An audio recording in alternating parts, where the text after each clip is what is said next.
Out of curiosity, how many in the audience have attended this meeting before? Okay, so a fairly large proportion of you. This is actually the third iteration of this meeting, and the idea was when we began this that there needed to be an extension-type meeting where we went through not only what has been done in this area, but what we're looking to do in the future. And so the producers across the Midwest and our friends from north of the border could become aware of not only the ways that this technology is being utilized to date, but the large cooperative efforts going on in this arena to take it on to the next step. So what I wanted to start with this afternoon was taking you through where we are right now with regards to the utilization of this information, DNA information, in the beef cattle industry to date. So when we think about the utilization of DNA information, I think recently we really focus on complex traits, right? Growth, carcass, reproduction, those kinds of things. And we forget what this technology has done for us with regards to simply inherited traits. So here I show an example of a lethal genetic defect. Our Red Angus friends know this quite well. This is marble bone, and it's a nice place to show this because the discovery work happened here at the U.S. Meat Animal Research Center. So there was a time, and in all honesty, before my time, right, when the advice somebody in my position would have given you when these defects came out was to purge your herds, okay, of animals related to those that we've known are carriers. But that's no longer the case. Because we have genetic tools or genomic tools that can find the carriers of these defects, we then can manage it in a much more efficient way. So I bring up genetic defects, but the same could be true for those of you that want to discriminate against red cattle, right? You can find those that are heterozygous and not use them if you so choose, or those that are carriers for horns. The other, I think, benefit of this technology, which I don't think gets enough credit, is parentage testing, right? This is an example in the human case where this confused little girl is surrounded by her smiling parents doing a mouth swab, right, to figure out who the father is. I presume they're trying to figure out who the father is. What puzzles me is why the parents are smiling. I suppose one thinks they know the answer. Okay, but this is an application not only for the seed stock operations, which we generally think it is in terms of correct pedigree, but also can be very useful in commercial ranch settings, particularly in the context of large multi-sire pastures, being able to find those sires that are problematic when we think in terms of calving ease or for whatever reason don't quite fit the breeding objectives of that particular ranch. We can identify them and then remove them from the bull battery if we so choose. The other application that I alluded to at the very beginning is for the complex traits. And I'm pretty sure the rest of the presenters won't have any equations in their talks, but it would be blasphemy if we went through this and at least didn't show one, right? The objective in the complex traits is to try to explain a large proportion of the additive genetic variants for these traits over here, which are complex in nature, be it growth, be it reproduction, be it carcass merit. Now we know that this technology is not a silver bullet in the context of explaining 100% of the additive genetic variation, but what we use to evaluate the efficacy is how large a proportion does it actually explain. So, except for one exception in the cattle industry right now, this information is generally presented to commercial bull buyers in a disjoined context. And what I mean by disjoined is it is not seamlessly integrated into our EPD calculations. So those in the audience are all too aware of this problem when you open up a sale catalog. You're hit with a plethora of information. Seed stock producers will argue that we give everything we have to our commercial bull buyers and they'll sort out what's relevant to them, right? And I have a hard time arguing with that, except for this becomes extremely cumbersome when you have a long list of traits, adjusted measures, ratios, the relevant component of all this, which is the EPDs, their associated accuracies perhaps, and then we maybe have over here DNA test results that are again disjoined from the EPD calculations. And so inherently, what too many people have done over time is try to compare these things like the adjusted phenotype, the EPD and the genomic test result and wonder why there isn't complete agreement. Reasonably, we don't expect complete agreement, right? This is an adjusted phenotype that has not only a genetic but also an environmental component. The EPD we have whittled down to the genetic component, and then this genomic predictor, at best, explains a proportion of the additive genetic component. So understanding those three pieces of information, I think, sheds light on why we're not going to find complete agreement in these measures. But this confusion can be alleviated when this part is integrated into this part. So with that in mind, there are three general approaches to do that. One, and those of you that were at BIF may have heard about this, is a blending approach, which is fancy speak for index. Forming an index based off of the molecular value, so what we might call molecular breeding values, and the EPD, weighted proportionally to the amount of variation that they explain. The genomic relationship matrix, okay, fitting known relationships based off of SNP genotypes instead of those estimated from pedigree. But what this requires, and what by and large we do not have in the beef industry right now, is access to the actual genotypes. And then the third approach, as described by Steve Katchman, which is one of the speakers later this afternoon, the correlated trait approach, where basically you take the molecular breeding value and consider it as a correlated trait to the trait of interest, and that's exactly what the American Angus Association does, is they integrate this information into their national cattle evaluations. So, and Bill can correct me with this, but this is kind of an example of the flow of information. As we go from the ranch, the producer collects a DNA sample, then sent to the respective breed association, in this case Angus, goes to the genetic or the genotyping provider, which calculates that molecular breeding value, returns that, which enters into the national cattle evaluation, and what is spit out, so to speak, is what we call a marker-assisted or genomic-enhanced EPD. An EPD that includes everything we expect it to, the pedigree, the performance information, but now also the molecular component of it. And then that goes back to the producer. I'll leave you with a caveat on this slide that other data flow models are in development where the respective breed associations actually have access to the genotypes. And there's some breeds in this room working to that end.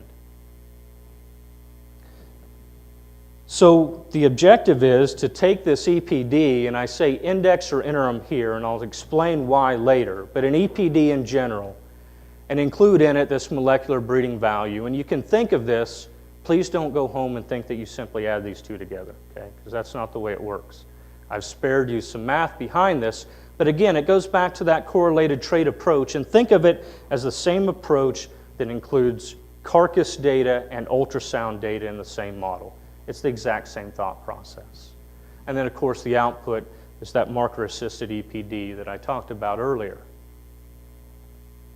So here, and this is off the Angus website, what we have here are the traits that Angus actually has genomic predictions for, based either on an iGenity product or based on a Pfizer product. And these are the genetic correlations between this molecular value and the trait of interest. Now, I mentioned at the very beginning that the important metric to determine the efficacy of these tests is the proportion of variation explained, right? Now, to get from these genetic correlations, which all these look extremely good, by the way, to get from the genetic correlation to the proportion of variation explained requires some relatively simple math. And here's an example. We have genetic correlations, proportion of variation explained. To get from this column to this column, you simply square this, right? So 0.1 genetic correlation squared equals a test that explains 1% of the genetic variation, right? If we went all the way down to a genetic correlation of 0.7, which is a bang-up test, it explains 50% of the genetic variation roughly. To put that into a metric that perhaps is more identifiable by this group, that'd be related to a BIF accuracy of about 0.29. So even an extremely good test by our current standards would be equated to a BIF accuracy similar to what you see on your yearling bulls right now for growth traits. So the idea is to take a very valuable indicator, augment it into our EPD calculations, and come up with an even more accurate estimate of genetic merit. So once we do that, what differences might we see in terms of those EPD accuracies? Because that's a primary benefit on those young bulls, right? To boost the EPD accuracy by the inclusion of genomic information. So here's an example of a test that explained 10% of the genetic variation. Okay? What we've seen released, this tends to be on the low end. So what we have in the dark black bars are the EPD accuracy before the inclusion of this information. The light gray bars then are the addition in accuracy that we got after we included that information. So for a test that explained only 10% of the variation, we do see some modest gains down here on these very lowly proven sires. But as we get upwards of really bulls that have 0.3 accuracy already and particularly higher, the gains are almost minimal. So the benefits in including this information are for these lowly proven sires. Now that doesn't mean that those already proven sires shouldn't be genotyped, because they're very valuable for what we call discovery, okay? Actually training those SNP panels, to predict these traits. But in terms of application, the benefit is on these younger animals.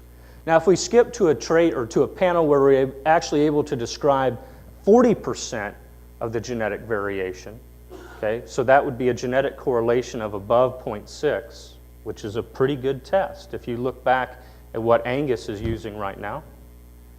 We see some fairly substantial gains on these young, unproven sires, fairly large gains in accuracy. But then if we look to some of these that obviously have progeny with phenotypes recorded, as we get upwards of 0.6 and higher, we really see very marginal, if any, gains in EPD accuracy. So what's that say for the commercial bull buyer? There is benefit, okay, for you in being able to purchase bulls that have higher accuracy values, but as you're selecting your AI sires, the inclusion of that information isn't going to change those EPD predictions. So I mentioned the benefit to the commercial producer. I believe that benefit is in the mitigation of risk. Being able to have more certainty in those yearling bulls' EPDs. Because let's face it, the commercial producer that buys a bull, you have to live with that lowly accurate EPD on sale day. You're not recording progeny that go to a breed association that then boosts the accuracy. So what I have here are two normal curves, right? Let's assume right down here in the middle is the mean. Okay, that's our prediction of the EPD. In a lowly accurate bull, the distribution, okay, or the uncertainty around our prediction is greater. That could be demonstrated by this kind of yellow or orange curve here. The possible change is greater. But if we were to increase the accuracy, that distribution then begins to shrink. Lower possible change, higher accuracy. So another benefit of the genomic era, if you will, is the addition of new traits to our suite of EPDs. The novel traits, like the healthfulness of beef products, disease susceptibility, adaptation, okay, and feed efficiency.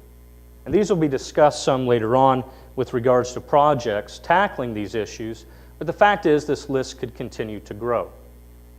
And early on, what did we say? The benefits of genomics would be to be able to have predictions for novel or hard-to-measure phenotypes. So why haven't we seen that?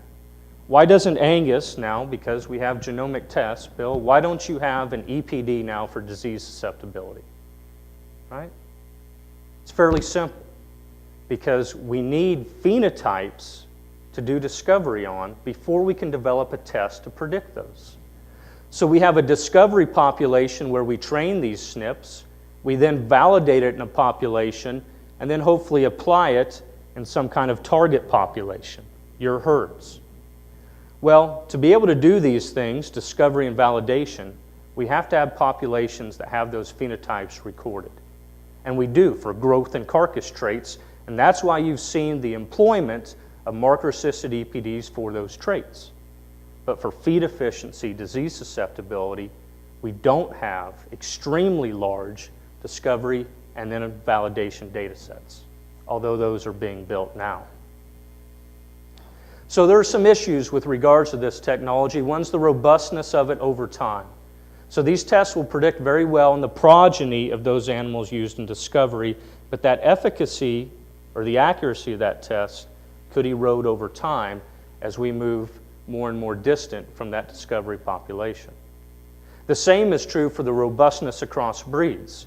An Angus-specific test is likely to work the best in Angus, but again, the efficacy erode as we move to breeds more genetically distant.